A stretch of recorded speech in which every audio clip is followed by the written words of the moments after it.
Fala galera, estamos aqui mais em um episódio, né, do Pô de Prosa, né, com a participação de Jorge. Vai trazer um pouquinho ele? E agora eu vou dar minha lidinha básica, né, aqui na minha cola. Professor aposentado da UFES, mestrando em História e Filosofia da Educação, também pela Pontificia Universidade Católica de São Paulo. Foi coordenador do programa de pós-graduação em Educação na UFES. Foi secretário da Educação do Estado de Sergipe, atuou como pesquisador na Johann Wolfgang. Eu não vou conseguir falar isso aqui. Tá maravilhoso. Diga que alguma universidade chique da Alemanha. E foi membro do Conselho Estadual da Educação e Cultura. É autor do seguinte livro: A Cultura Oculta, que foi de 1998, Memórias do Aprendizado em 2004 e Problemas de Educação Escolar e Extraescolar em 2005, entre outros. Rapaz, o currículo... Rapaz, eu não consigo escrever nem um conto, ele escreveu um livro, não. Não se preocupe não, quando você tiver a minha idade. Tem alguma coisa mais que o senhor gostaria de adicionar? Não, acho que tá bom, tá ótimo. É uma bela ficha, né, véi? É uma bela ficha. Então, vamos deixar de lorota e vamos começar logo o Pô de Prosa.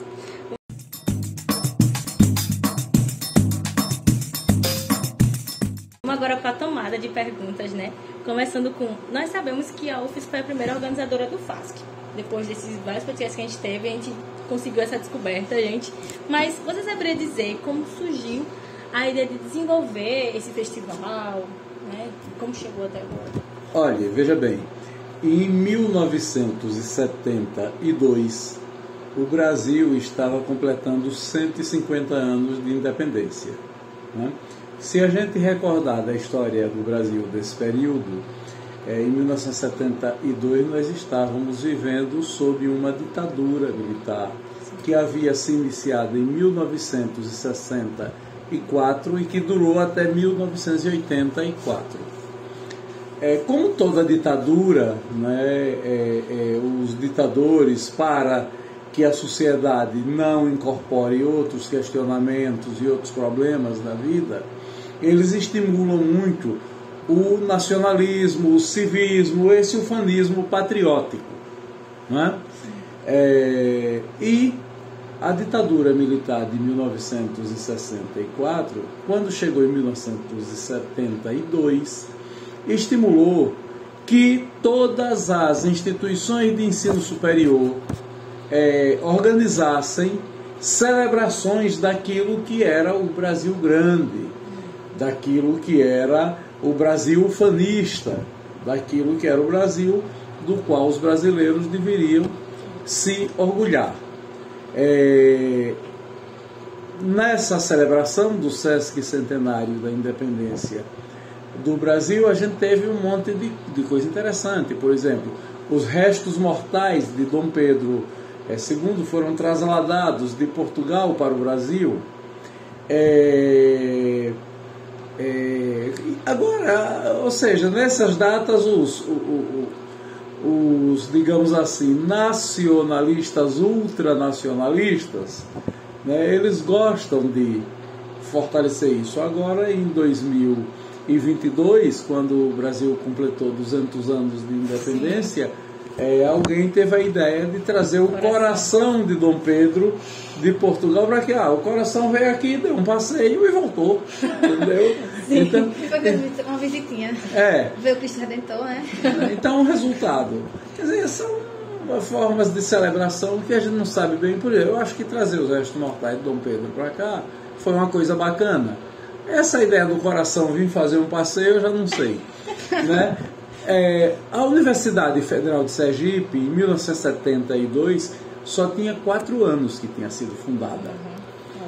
E tinha algumas pessoas na universidade que tinham um pensamento que não era de adesão absoluta à ditadura. A começar pelo reitor, o professor João Cardoso do Nascimento Júnior, o primeiro reitor da universidade, que era um homem de formação liberal, democrática, e que não aceitava algumas decisões da ditadura. O assessor de imprensa de João Cardoso Nascimento Júnior era o jornalista João Oliva Alves. João Oliva era um homem que tinha uma formação mais à esquerda. João Oliva havia sido o assessor de imprensa, o secretário de imprensa do governador João de Seixas Dória.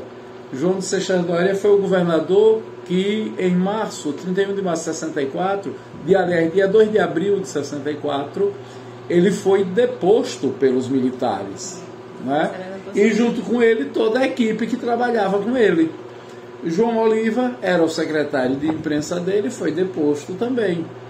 Mas quando a Universidade Federal de Sergipe começou a funcionar, o reitor João Cardoso convidou João Oliva para ser o secretário de imprensa da universidade e deu a João Oliva o encargo de atender aquela demanda da ditadura, de organizar alguma coisa que celebrasse a grandeza do Brasil.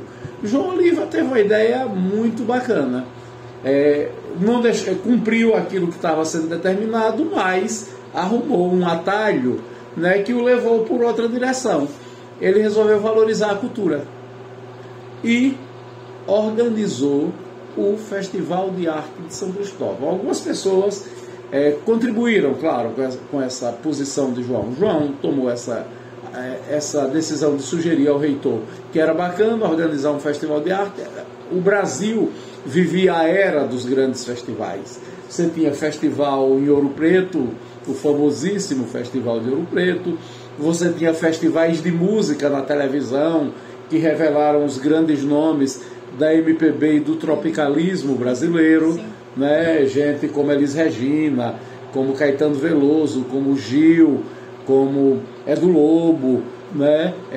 Jair Rodrigues, todos emergindo nos festivais de música. Chico Buarque. E a Universidade Federal de Sergipe decide organizar um festival de arte que reunisse todas as linguagens da arte. E a professora Núbia Marques, que era uma figura importante, havia acabado de voltar do Festival de Ouro Preto e trouxe uma série de sugestões para João Oliva, e assim foram se somando as ideias e nós tivemos a realização do primeiro Festival de Arte de São Cristóvão. Efetivamente foi um momento de muito fanismo. Efetivamente foi um grande momento de celebração da cultura popular, que flertava entre a determinação da ditadura, de um lado, e por outro lado, com a rebeldia. Né? Por exemplo, nós tínhamos apenas 4 anos que tinha acontecido nos Estados Unidos da América o Festival de Woodstock. Né? Então, resultado, a juventude de vários lugares do Brasil veio para São Cristóvão de mochileiro, se instalou, armou barraca nas praças, no meio da rua, né? A juventude aqui de Sergipe, né? Nós todos somos para o Festival de Arte de São Cristóvão de Mochileiros, né? E aí foi uma grande celebração de música, uma grande celebração de artes plásticas, uma grande celebração de um monte de coisa, de linguagens da arte, de literatura, de poesia, de teatro, não é? De música clássica, de música popular, de poetas populares, de cordel, de cantadores de poesia popular em feira, né? De cursos que a universidade ofereceu, cursos de extensão. Eu lembro que eu fiz um curso de redação para jornal nesse festival de arte. Então, foi um momento assim muito bacana, que deu muito certo na vida sergipana, na cultura sergipana, e como uma iniciativa daquela universidade jovem, que só tinha 4 anos que tinha sido inaugurada, a Universidade Federal de Sergipe, e que se apresentou com esse evento que, a partir daí, só fez crescer.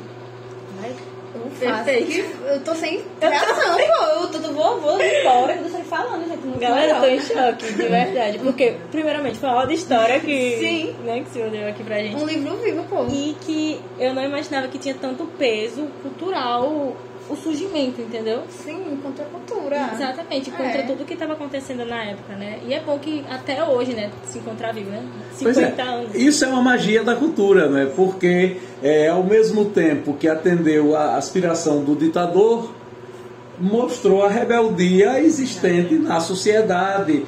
Os jovens que a ditadura não suportava, com seu cabelo comprido, com suas calças rasgadas, com suas calças à época boca de sino, que era um escândalo, né? com o cós baixo, que era outro horror, né? Entendeu? E, claro, nessas barracas onde a turma acampou, claro que ninguém era de ferro, todo mundo jovem, à noite rolava um baseado, né? Então, essas coisas boas que a juventude sabe fazer e gosta de fazer. É isso mesmo. Mas assim, puxando esse assunto, né? Qual foi a sensação de organizar o FASC? Bom, aí eu já entrei para organizar o FASC muitos anos depois. Lembre-se, o primeiro foi em 1972. Isso. Eu fui organizador do FASC 19 anos depois, em 1991. Não é? Em 1991, não, aliás, antes, 88, 89, o professor Clodoaldo Alencar Filho assumiu a reitoria da Universidade Federal de Sergipe. E no meio do caminho do exercício dele como reitor, ele convidou o advogado, o professor, jornalista Luiz Eduardo Oliva, né, que era funcionário da Universidade Federal de Sergipe, para assumir a pró-reitoria de extensão, que era a pró-reitoria que cuidava também dos temas da cultura da universidade, né? E quem teve desde o início na universidade a responsabilidade de organizar o festival foi o CULTARTE, o Centro de Cultura e Arte, que atualmente, aliás, quando eu fui diretor, já funcionava ali na Avenida Ivo do Prado, onde no passado foi a Faculdade de Direito. A UFES, quando foi criado, o curso de Direito era lá. Né? Alguns anos depois é que se construiu este campus universitário e os cursos começaram a mudar para cá. Luiz Eduardo Oliva me convidou para ser o diretor do CULTARTE, do Centro de Cultura e Arte da Universidade. E eu fui, e quem dirigia o CULTARTE era o coordenador do Festival de Arte de São Cristóvão. Ou seja, a responsabilidade de organizar o festival, né, de ser o organizador geral, o coordenador geral, cabia ao diretor do CULTARTE. O CULTARTE era dentro da estrutura da pró-reitoria de extensão. O pró-reitor de extensão era o presidente da comissão organizadora. E o diretor do CULTARTE era o coordenador do festival. Luiz Eduardo Oliva é um cara da cultura, né? Luiz Eduardo Oliva, ele começou a vida dele, né, antes de ser estudante universitário, quando ainda era estudante no nível médio, no ensino de segundo grau, como era a denominação à época, ele se juntou a Jorge Lins e juntos eles fundaram o grupo Raízes e começaram a fazer teatro lá atrás, né, lá no início dos anos 70, final dos anos 60, início dos anos 70. E ele sempre foi ligado ao teatro, à música, né? Começou a compor, fazia parceria com gente que está aí na música até agora, gente como Paulo Lobo, gente como Lula Ribeiro, gente como Alcides Melo, que foi embora de Sergipe e agora faz música lá em Minas Gerais, no Triângulo Mineiro, né? Então, eram jovens que tinham uma vida de agitação cultural muito forte, todos nós tínhamos, né? E aí, fazer a parceria, atender o convite de Luiz para assumir a direção do CULTARTE e fazer parceria com ele na organização do festival foi um momento extremamente prazeroso para mim, de aprendizado, inclusive de aprendizado sobre a vida, de exercer o autocontrole, por exemplo. No festival teve um dia que nós chegamos lá em São Cristóvão, né, veio uma pianista do Rio que ia dar um concerto, né, numa igreja, e aí e trouxe, a família dela tinha posses dessa pianista, e a família pagou para um monte de gente da família vir de avião do Rio de Janeiro para cá, hospedou aqui para assistir o concerto da moça no Festival de Arte de São Cristóvão. O concerto, inclusive, autorizado por um professor dela na universidade, era o trabalho de conclusão de curso. E o concerto ia ser dentro de uma das igrejas de São Cristóvão, estava tudo certo, impresso na programação. E no dia, faltando 1 ou 2 dias para começar o festival, o bispo decidiu que não ia ter atividade do festival dentro da igreja. Entendeu? E aí o que a gente faz? Para ter um concerto, você tem que transportar um piano de cauda.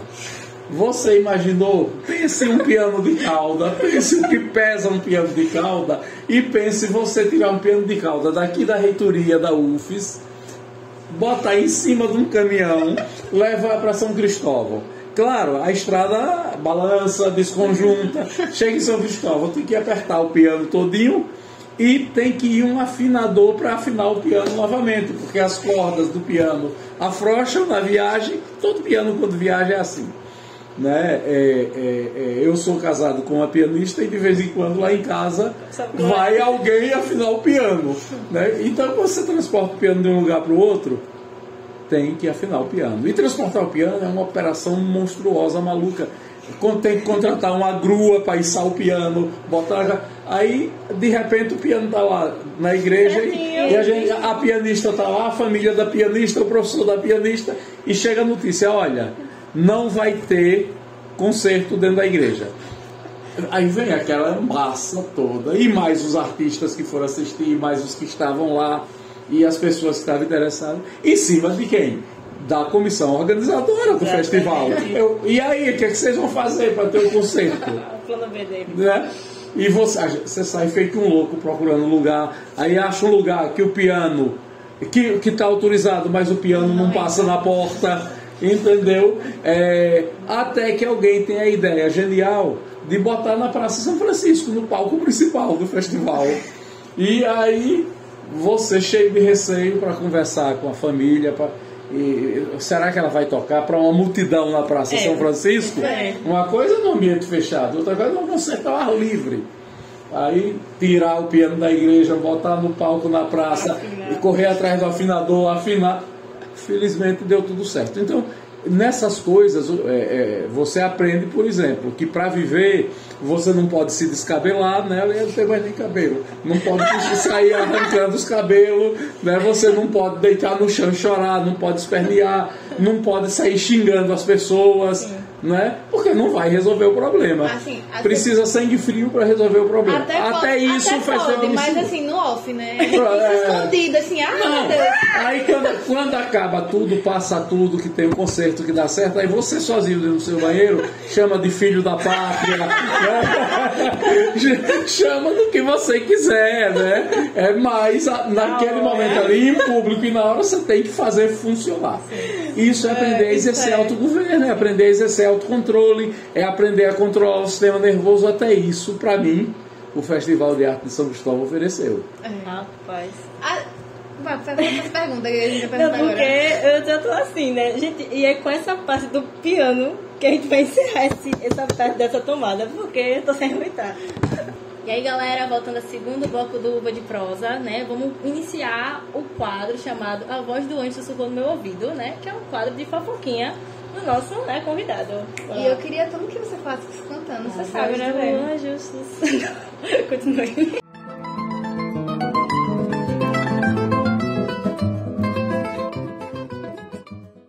E assim, fofoca, mas fofoca boa. A gente, lendo sua ficha, a gente percebeu que você é um escritor. E a gente quer que você fale um pouco sobre como foi escrever os livros, quais foram suas inspirações. Contar um pouco desse processo. Bacana. Veja, eu comecei a me interessar por escrever desde cedo, né? Eu ainda era adolescente e na escola, na época da ditadura, apareceu um concurso de redação da Marinha do Brasil, que era para celebrar o Dia do Marinheiro, né? Aí você tinha que escrever sobre por que a Marinha do Brasil é importante, né?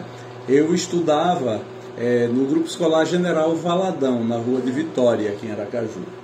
E aí eu fiz, a escola foi escolhida pela Marinha, foi uma das escolas escolhidas, eu fiz a redação e, para minha surpresa, eu ganhei o Prêmio Nacional. Né? Nem eu sabia que sabia escrever. Não sabia, tô sabendo agora. Foi a Marinha que me avisou. Eu sabia escrever. Aí até hoje eu tenho na minha casa uma placa bonita, um troço chamado Operação Juventude, e tá aí que eu ganhei o concurso de redação. Aí eu já às vezes gostava de escrever, mas aquela coisa que todo adolescente faz, né? Você escreve, escreve um monte de coisa, depois você rasga porque não tem nenhum sentido, ou você acha que não tem, pode ser até que tenha, né? E aí continuei escrevendo. Quando eu estava terminando o ensino médio, segundo grau, no colégio Ateneu, um amigo meu me disse: meu pai trabalha num jornal e está precisando de um revisor. Eu estudava à tarde para trabalhar de manhã. Você que gosta de escrever e que é um cara que domina bem a língua portuguesa, que sabe falar direito, escrever direito, que escreve corretamente, não erra verbo, não erra pronome, não erra as declinações, né? Você não gostaria não de tentar? Eu disse a meu pai disse para você ir lá conversar com ele. Eu fui. Aí cheguei lá, o cara disse: vou lhe dar um texto e vou lhe dar aqui um manual. Aqui é o manual de revisão que o jornal usa, quais são os sinais que você tem que usar em cada situação. Né? Quando for para suprimir um pedaço, quando for para mudar a palavra. Aí eu vou lhe dar meia hora para você estudar o manual. Eu estudei o manual. Pronto, agora está aqui o texto, revise. Era um texto de umas 2 páginas. Aí eu revisei, ele disse: quer começar a trabalhar amanhã, está contratado. Aí eu disse: eu quero. Aí pronto, aí eu ia de manhã para o jornal e de tarde para o Ateneu. O murro dos empregados, velho. Pois é. Aí, resultado, trabalhando no jornal, eu achava legal que no fim do expediente, de manhã, e quando não tinha, nos períodos de férias, quando não tinha Ateneu, eu ia manhã e tarde. Aí eu achava bacana na hora que os repórteres chegavam na redação, cheio de matéria, de notícia, das coisas que tinham acontecido durante o dia, porque a estrutura de um jornal é agitação pura, né?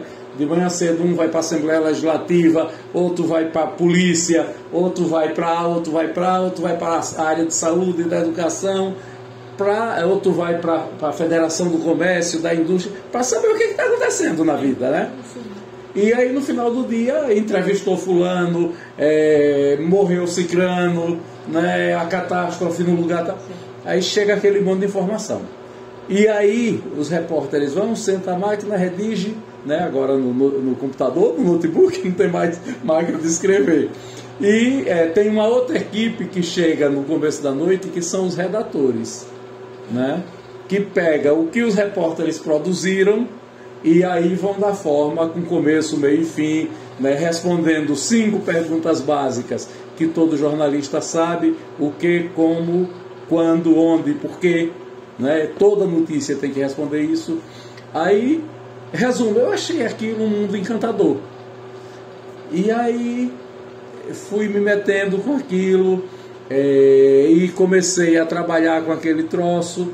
E na época não precisava ter diploma de curso superior para ser jornalista, a profissão ainda não tinha sido regulamentada. Aí eu me meti em alguns cursos, fui para a Bahia fazer outros e terminei virando repórter primeiro e depois redator. Ou seja, fui viver de escrever. Né? Aí eu já tinha entrado na universidade, era estudante de Direito na UFES e era estudante de Pedagogia na Faculdade do Décimo. E fui viver de escrever.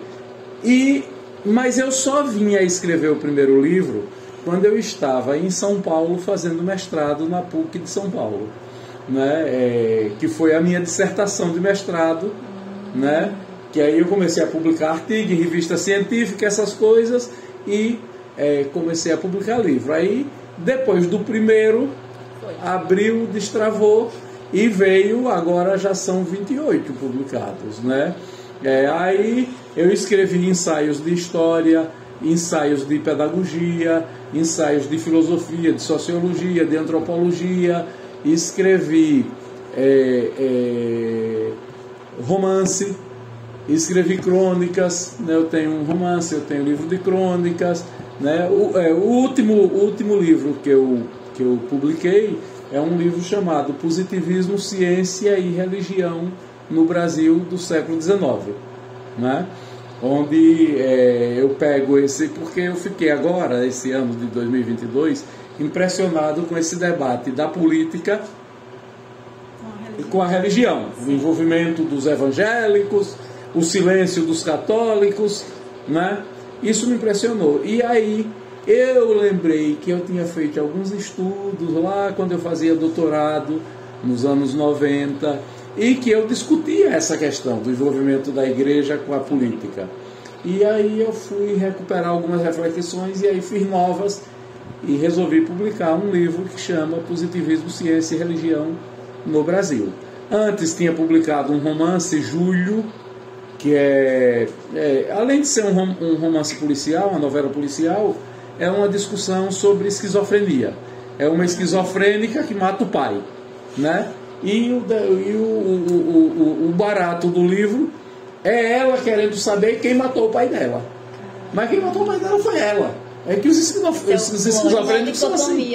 Mas os esquizofrênicos são assim, né? E eu gostei, adorei. Eu tive que estudar psicologia, aprender um pouco de esquizofrenia, aprender um pouco de psiquiatria, né? E fui me meter no arquivo do Poder Judiciário, ler processo de crime cometido por doentes mentais, né? A ler sobre manicômio judiciário, e aí terminei criando os personagens e fazendo uma novela chamada Júlio, que as pessoas gostaram muito. Então, escrever é esse exercício, né?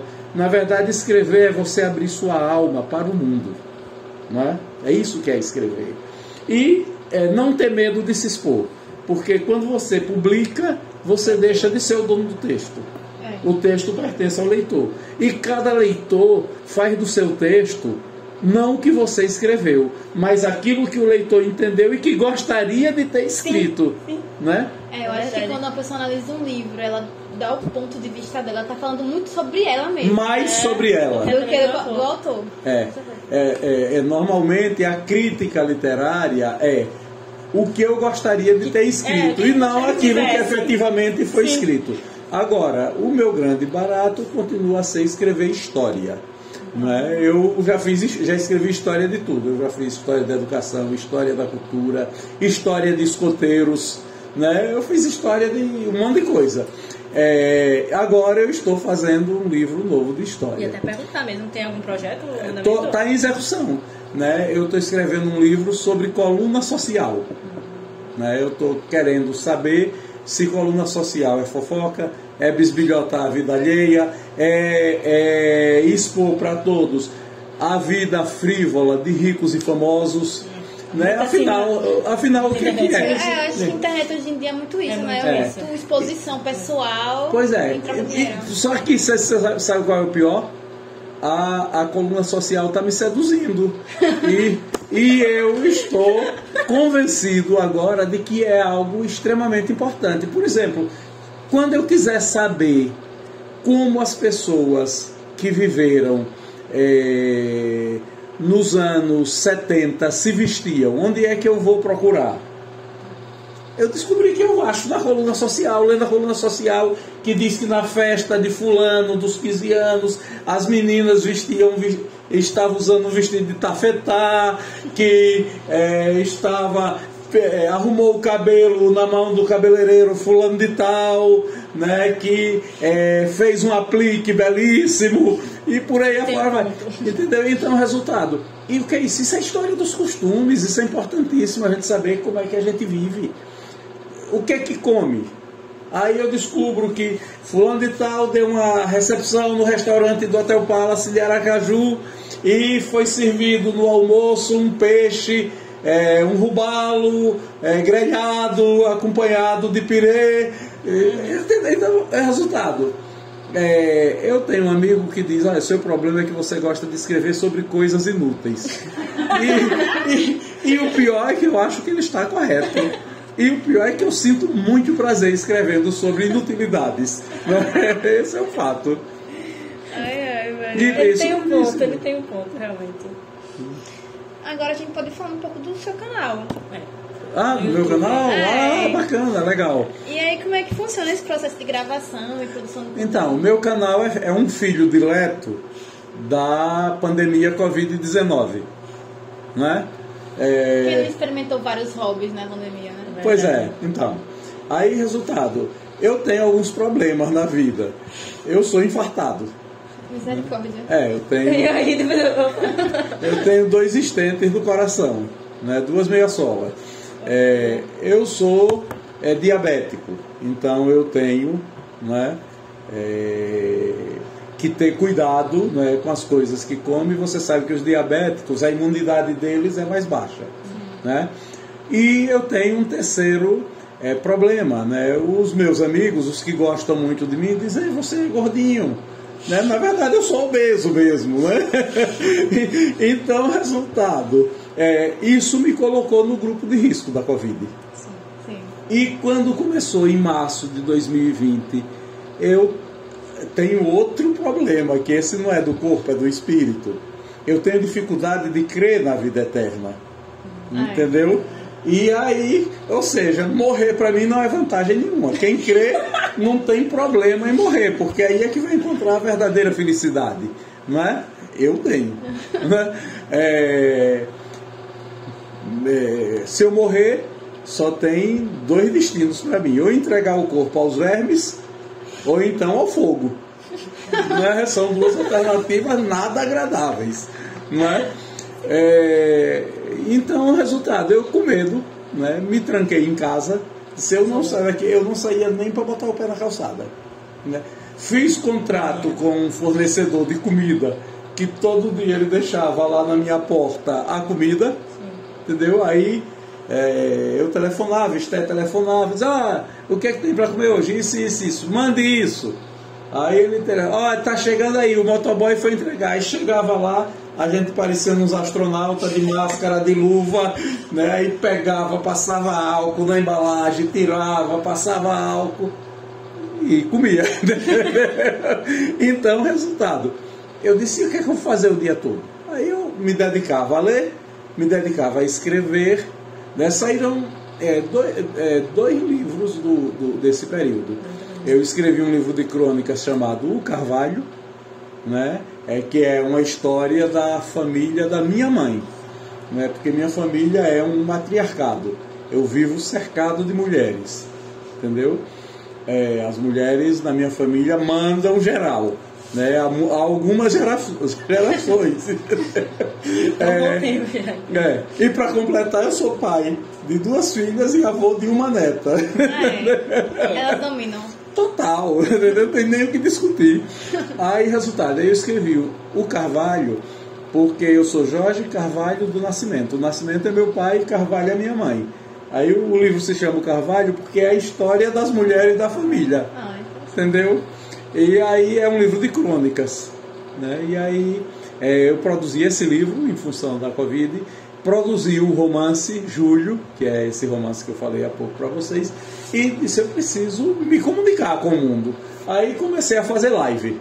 Aí fiz live sobre educação, sobre história, sobre filosofia, fui fazendo, sobre política, né? Aí chegou uma hora que me deu um estalo. Disse: rapaz, eu podia criar um canal para botar essas lives. Aí criei um canal no YouTube, chama Educação, História e Política. Aí, gente, né? Já se inscrevam. Aí no meu canal Educação, História e Política, eu já vinha ruminando a ideia de escrever sobre coluna social, porque toda a vida eu achei aquilo curiosíssimo. Mas, eu não sei se vocês sabem, o dia que o Jornal da Cidade, em Aracaju, mais vende jornal é o domingo. Você sabe por quê? Porque sai o caderno da colunista social Thaís Bezerra.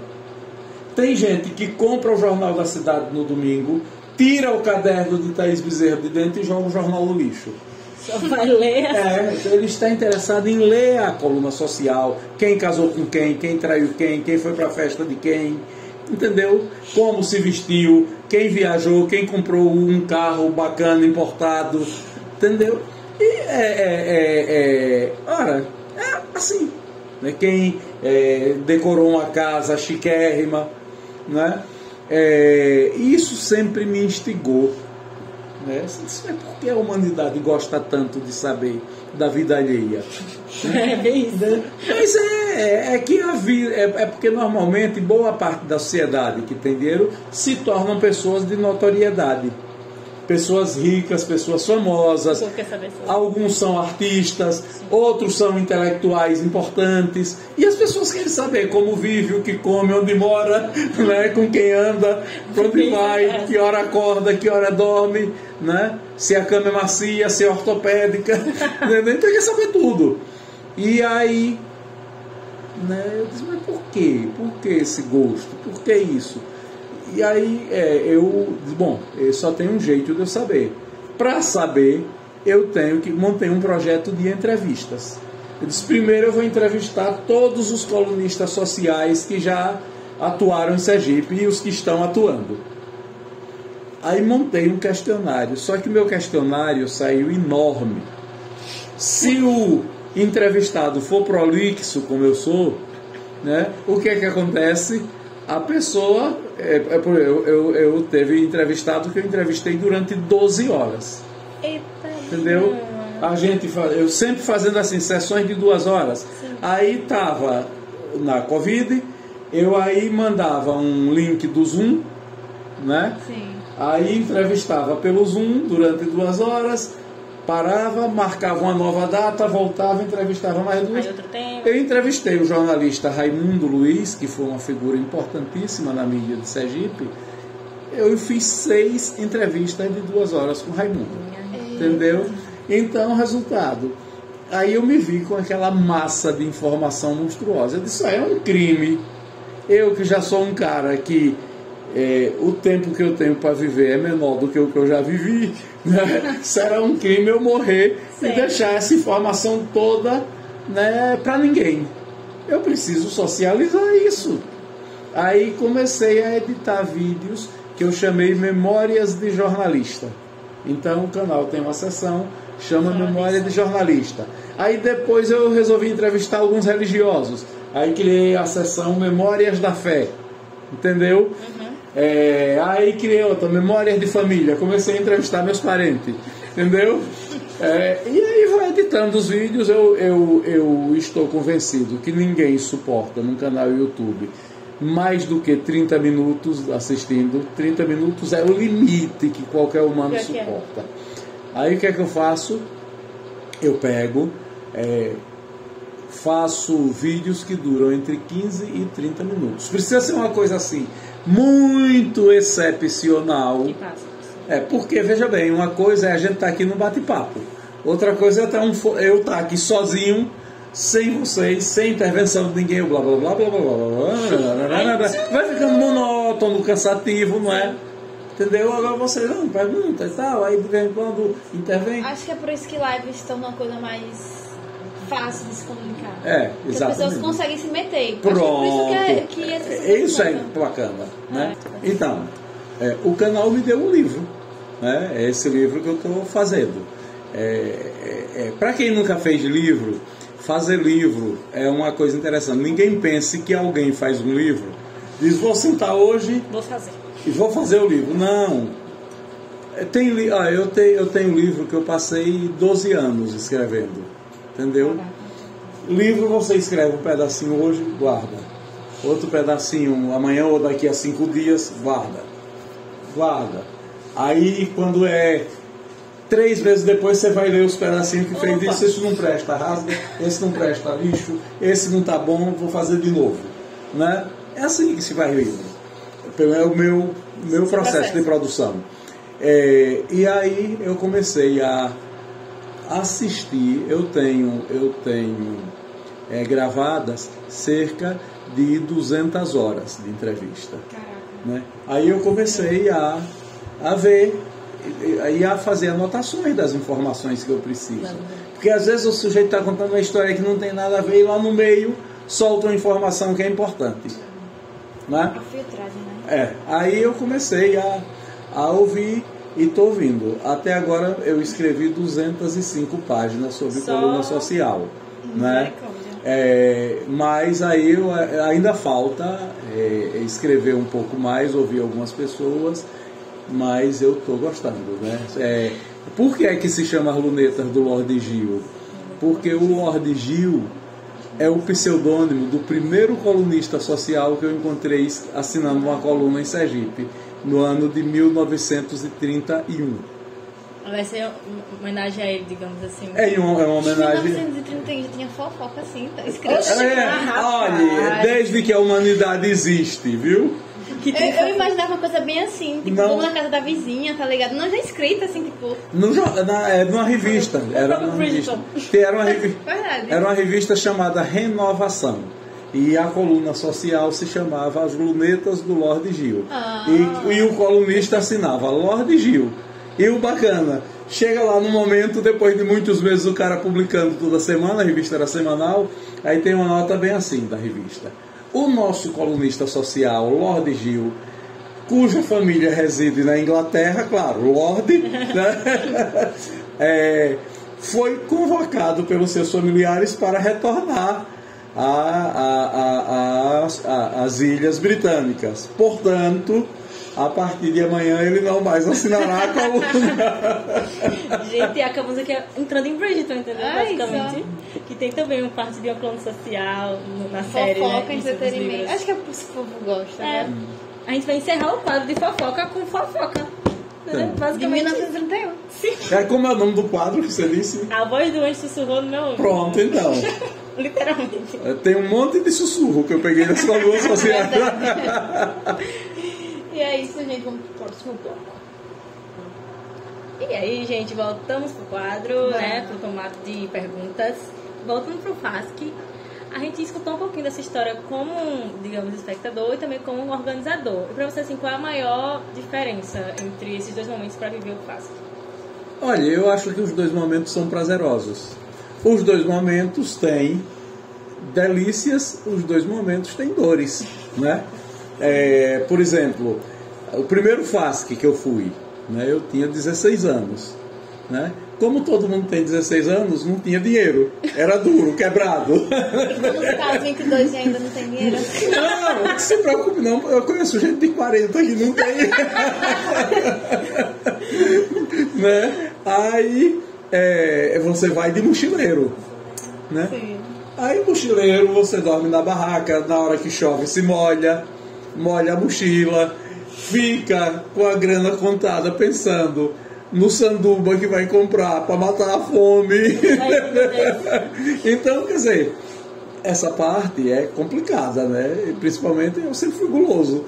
Aí você tá sem dinheiro, só dá para comprar um sanduíche por dia, para passar 4 dias sobre sol. Né? Você tinha um sonho, né? É bacana, né? Encher a barriga com o sonho, né? Então, resultado. Isso é uma coisa. Mas, por outro lado, olhe, pense como é bom ser livre. Aos 16 anos, você é livre. Né? Claro, tem a tentativa de controle do pai e da mãe. Mas isso todo mundo aprende a burlar logo cedo. Né? Então, resultado. Você é livre. Você vai porque der e vier. Tá na sua, tá tranquilo. E aí começa a descobrir o mundo. Eu descobri o mundo, é fascinante, é a coisa mais fascinante que existe. Né? Aí você se empolga, você curte a música, aí você nunca tinha ouvido uma orquestra, né? Tocando Mozart. Aí você ouve o concerto número 20, você diz, é isso que é Mozart, e é isso que é um clássico da música. Que loucura. Você viaja, transcende, né? Então esse é o lado da delícia. Quando você vai como organizador, tem a história da moça do piano que eu contei. Aí tem, por exemplo, um maluco que resolveu apresentar um espetáculo de teatro. E no teatro tem uma cena que o cara morre enforcado. Isso está contado num vídeo que eu gravei com o Luiz Eduardo Oliva, né? E o teatro tem técnicas para enforcamento. Né? Eu já estou aqui imaginando. Eu fui assistir a Paixão de Cristo em Nova Jerusalém. Tem uma cena lindíssima que Judas se enforca, né? Mas é uma coisa feita profissionalmente. Ali, o cara está com a roupa que tem uma ferramenta adequada na roupa que o público não vê para ele ficar pendurado. Tudo foi para ele estar vestido num colete que segura o peso do corpo, né? Uma corda que foi calculada, um cabo de aço, um nylon, qualquer que segura o peso do corpo. E o importante no teatro é produzir emoção. E o espectador sente a emoção de ter assistido o enforcamento, né? Fica, né? Ligadão, impactado. Mas aí os meninos aqui fazendo teatro amador não sabiam como era. Aí amarraram a corda no telhado da escola, no teto, no caibro do teto, e por pouco a gente não teve uma tragédia. Tá vivo, né? Pois, tá vivíssimo, entendeu? Então, veja bem, isso tensiona o coordenador. Porque você imagina, você está tranquilo, chega aqui, fulano está com dificuldade de respirar, porque na cena de enforcamento quase que ele vai embora. Eu não devia ter isso. Né? Aí é uma loucura.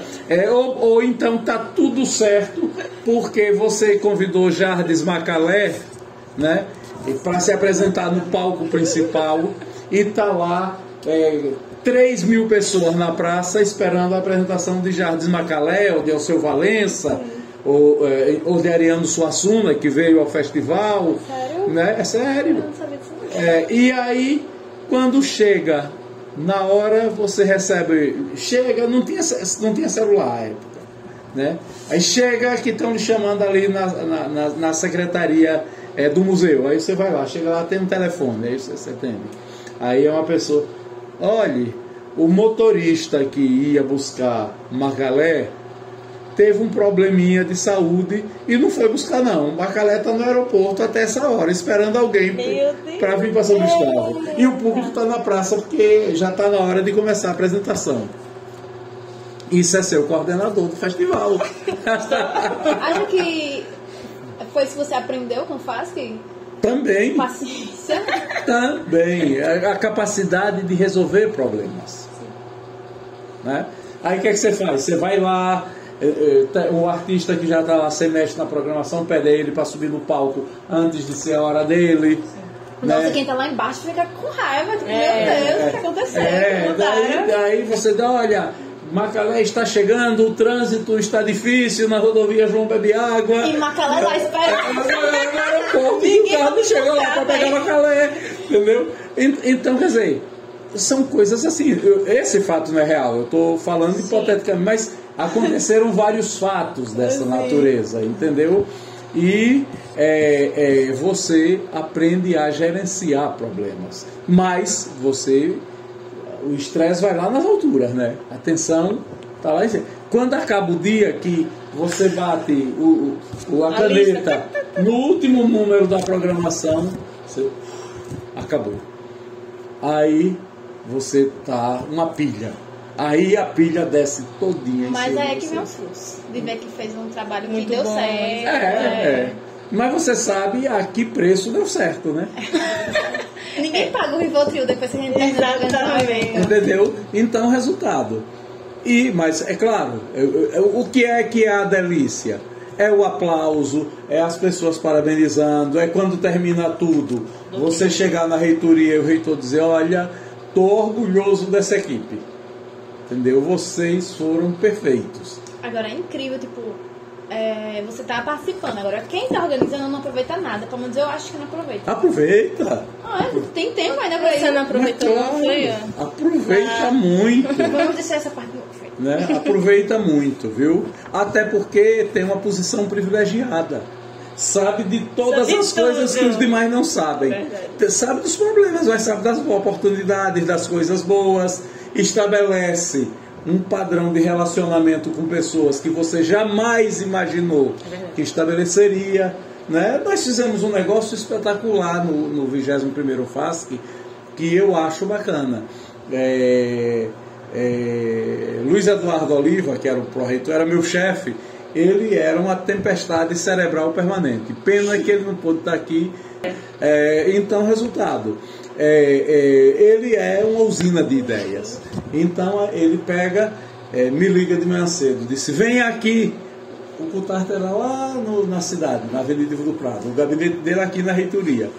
Aí você pega o carro, vem aqui, chega ele de rapaz, por que a gente não organiza um festival de rock dentro do FASC? Aí a gente começa a ter tempestade cerebral, a trabalhar. Não, isso não vai dar certo, é muito maluco, aqui não vai dar. Aí a gente cria um troço chamado Rock in Bica. Eu fiquei sabendo dessa vez, me falaram, inclusive eu quero. Entendeu? Ou seja, foi na época que tinha feito muito sucesso o Rock in Rio. Né? A gente pegou o título e criou o Rock in Bica. E aí pegou as bandas de rock que tinha em Sergipe, mais as que tinha em Alagoas, na Bahia, botou lá dentro. Eu não sei se vocês conhecem bem São Cristóvão, sabe onde é a Bica? Me falaram sobre esse lugar. A Bica dos Pintos. É uma cachoeira que forma um lago e a gente botou o palco do rock dentro do lago. Meu Deus, muito doido, muito doido. Tudo bate na cabeça na água. Não teve aqui no Brasil, entendeu? Aí, no dia do Rock in Bica, os coordenadores, as pessoas que estavam assistindo, todo mundo sujo de lama, entendeu? Mas a gente com preocupação, porque a gente estava dentro d'água. Mas o som tinha que funcionar, a iluminação tinha que funcionar, a eletricidade tinha que funcionar. E tinha que funcionar bem, porque ninguém podia tomar choque. Porque se acontece um acidente com qualquer das pessoas que está ali, o coordenador é quem vai ser processado criminalmente. Antigamente não tem essa facilidade toda de trabalhar com a cidade de água, né? Pois é, a gente diz, em tudo que a gente faz na vida tem algum CPF que garante. O CPF que garante é o do coordenador do festival. E aí é ele que... Né? Se houver uma morte, quem vai ser processado pela morte é o coordenador. Então, há risco. Mas sai todo mundo vivo do evento. Graças a Deus, todos sobreviveram, estão todos bem. Pra contar a história. Mas assim, eu quero fazer uma reivindicação, porque na minha geração não tem essas coisas. É tudo organizado demais, é muito tempo. Olha, minha mãe dizia uma coisa muito séria. Ela dizia, uns choram porque apanha, outros porque não acham quem bata. Você não reclame. Já entendeu. Ao contrário, aproveite as oportunidades que tem. Na minha geração, não tinha um programa desses. Não tinha um bate-papo desses. Né? As coisas eram muito sisudas, muito sérias. Tudo bem que eu não vou pro Rock in Rio, mas pelo menos eu assisto, né? Não vai pro Rock in Bica. Nem Bica também. Entendeu? Mas agora há outras coisas que não tinha. E cada momento tem suas práticas. O negócio é a gente viver intensamente cada uma delas, cada momento, cada coisa que faz. Né? E tirar delas o melhor possível. Porque a experiência, seja boa ou ruim, tem coisas que a gente extrai dela. E adentrando agora na parte da transição da organização, né? Que antes era organizada pela UFS, como a mãe falou. E como foi essa transição do FASC, da UFS, para a prefeitura? Então, os dois últimos FASCs, eu participei da organização com o Luiz Eduardo Oliva. Quando terminou, os últimos de grande porte. Sim. Quando terminou a gestão do professor Clodoaldo Alencar Filho, né, que assumiu o novo reitor, né, era um momento em que a economia brasileira estava atravessando dificuldades, né, um momento de alguma série de questões, né, a receita da universidade havia diminuído, muitos patrocinadores haviam sumido, porque custava muito dinheiro fazer o FASC. Você imagine, você trazia de diferentes lugares do país, às vezes até do exterior, 30 artistas. E trazer um artista não é só pagar a passagem de avião do artista, né? É ele, é a banda, o cara viaja com 4 toneladas de instrumento, né? Com 300 quilos de... um cantor com 300 quilos de instrumento, né? E alguém tem que pagar aquela conta. Quem contratou, paga, né? Então, não bagagem, excesso de bagagem não é coisa barata, né? Carga não é coisa barata.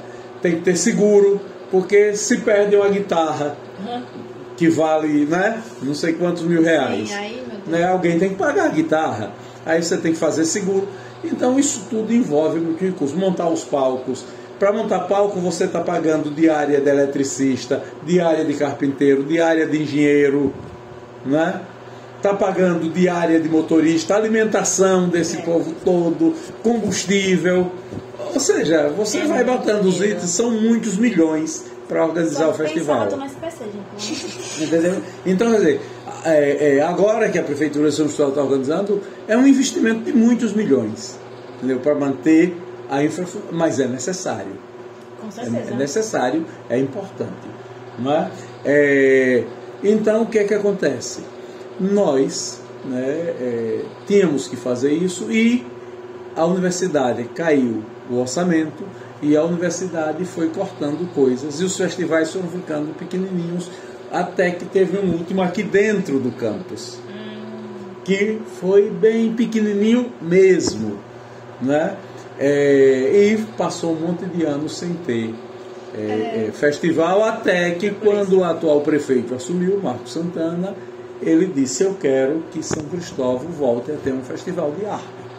E assumiu, está realizando e com sucesso, né? Sim. Eu tenho gostado muito. O de 2019 foi um sucesso e o de 2022 a gente espera que seja. Pois é. Eu tenho certeza que será. Eu ia até perguntar justamente isso, tipo assim, se você notou alguma diferença, né? Tipo, ao longo desses anos da realização da UFES e também da Prefeitura. Olha, eu diria o seguinte, a diferença é do tempo, né? Eu vivi num momento, né, o primeiro festival que eu vi foi o auge do tropicalismo. Então, as pessoas queriam ter aqui no palco, recitando, um poeta como Zé Carlos Capinã, como Alim Salomão e outras pessoas desse naipe, né?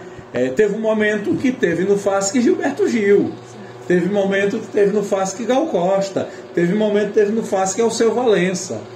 Hoje as pessoas aspiram outras coisas, né? Aspiram outras manifestações, outras linguagens, porque a cultura é extremamente dinâmica, né? Ela se movimenta o tempo inteiro, né? E a aspiração das pessoas vai dirigindo isso. Então, eu acho assim que o FASC lá de trás, ele era correspondente às práticas culturais, sociais e às demandas daquele momento. O FASC de agora corresponde às demandas deste momento. Então é complicado a gente comparar se o de agora é melhor do que o de antes. Porque nem tem comparação. Não tem comparação, porque são tempos diferentes, as pessoas têm mentalidades diferentes e o FASC tem que atender a mentalidade e as demandas de cada momento. E a gente pode perguntar das expectativas do FASC desse ano? Pode, as melhores possíveis, né? Eu gosto, né? Gosto, e agora tenho o conforto de estar de ir ao FASC como espectador, né? Assim, esse ano eu vou até como debatedor, eu vou participar de uma mesa redonda sobre o FASC. Olha o spoiler, galera. Né? E dessa vez vai ser mais que um sanduíche. Já estou podendo comer 2 sanduíches. Olha aí, galera. Isso é reparação histórica, velho. E ainda tomar uma garrafa de vinho. Eu pensei que macio, velho. Então, quer dizer, já melhorou um pouco, né? Com certeza. Entendeu? E eu vou participar de uma mesa redonda sobre o FASC com a professora Terezinha Oliva, entendeu? Então eu acho assim, eu estou numa expectativa muito boa, tanto para esse debate de história, de filosofia, de literatura, de poesia, como para as representações musicais populares, clássicas, balé, teatro, dança. Eu sou fã do FASC, né? E acho que outra vez vai ser bom. Eu particularmente nunca fui, vai ser minha primeira vez esse ano.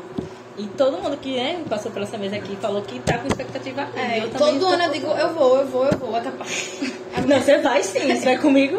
Esse ano tem que ir, não, eu tô apresentando um podcast sobre o FASC. Pois é. Qual a credibilidade? Não, e esse ano vocês têm uma coisa, vocês não vão de espectadora, vocês vão como apresentadora do podcast. Tem um peso, galera. Aí tem responsabilidade, vocês vão trabalhar. As repórteres, né? Diretamente do FASC, assim, não pode. É claro! Ou seja, não pense que vão assim de livre atiradoras, não. A gente não pode. A gente pode festejar, né? A gente trabalha todo dia. Olha, eu gostaria muito de agradecer a participação. Foi para uma tardezinha, né, gente? Você não tá vendo aí em qualquer momento, mas foi uma tardezinha muito proveitosa, né? Que a gente trouxe muita cultura, riqueza pra gente. Como eu falei naquela parte, né? Muita história. Foi quase uma aula que a gente teve aqui. Ele lembra de mais nomes de sobrenome do povo do que a minha vida toda, pô. Se perguntar de gente que eu conheço, eu não vou saber. Então, só gostaria de saber se você quer falar alguma coisa pro público. Não, eu quero agradecer a vocês e ao público pela paciência de estar me ouvindo, né? A vocês pela paciência de me ouvir e, além disso, pela gentileza de me convidar para vir aqui, né?